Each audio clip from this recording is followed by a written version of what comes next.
It's due tomorrow. What am I gonna do? What am I gonna do? Ah!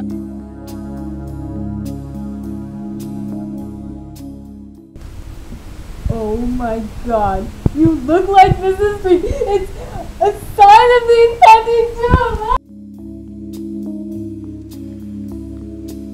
I should go get her.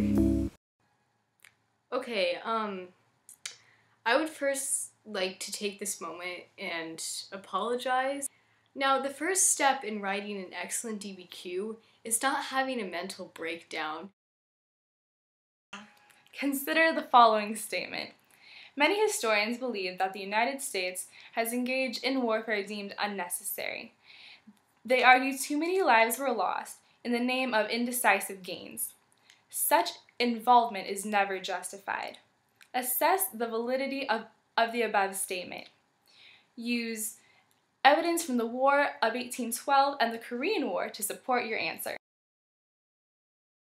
Now, I know you guys know exactly what to write this DBQ about because everybody knows about the Korean War and the War of 1812. So you all have this worksheet right here. Now, you don't have to organize your DBQ in this way, but we suggest that you do because you can outline all the evidence from the documents as well as outside sources. Okay, so first are causes of American involvement. Now, with the War of 1812, there were British impressments that affected the United States naval neutrality. In addition, Americans longed for lands of British Canada and Spanish Florida, which were being blocked by Britain and their allies. Now, in terms of the Korean War, we have this beautiful political cartoon to demonstrate our point. Basically, what this is saying is that the United States was concerned that the spread of communism would spread from China and then into North Korea. So that was the justification for invading Korea and thus starting the Korean War. Next, we're going to move on to the political outcomes box. So in the War of 1812, all property and land returned to the pre-war conditions, so basically nothing changed. There were significant naval victories, as displayed in this political cartoon, where James Madison is beating up King George, showing that the American side did have some victories against Britain. Another outcome was that there was an increase in nationalism, but there was a decline in the Federalist Party. There's also a rise of war heroes such as Andrew Jackson. For the Korean War, there was a stalemate on the 38th parallel, which marked insignificant progress from the beginning of the war. The Republicans attacked Truman and the Democrats on being too soft on communism. Now, with this DBQ, it specifically addresses the fact that many lives were lost in the name of indecisive victories, and it's up to you to decide whether or not that's true.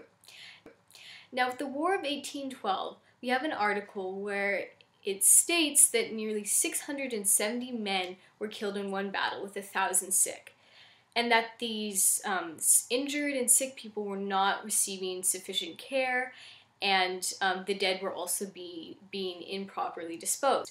Also, one of our documents is a chart of the Korean War, which shows that there was over 100,000 casualties with 27,000 deaths. So lastly, on the opinion on level of necessity, beginning with the War of 1812, many believed that the war was just brutal, careless warfare. In the Korean War, some people, such as President Truman, he was proud of the progress that was made during the war in the name of containment. Others, such as the general public, according to the survey that was taken of some Americans during the time, 56% of Americans believed that the war was not worth fighting for. Alright, APUSHers, now hopefully you have some valuable information about the War of 1812 and the Korean War, and you have this beautiful chart filled out, and now it is time for you to take a stance and write a beautiful essay. I love America. And I love writing DBQs in the name of America.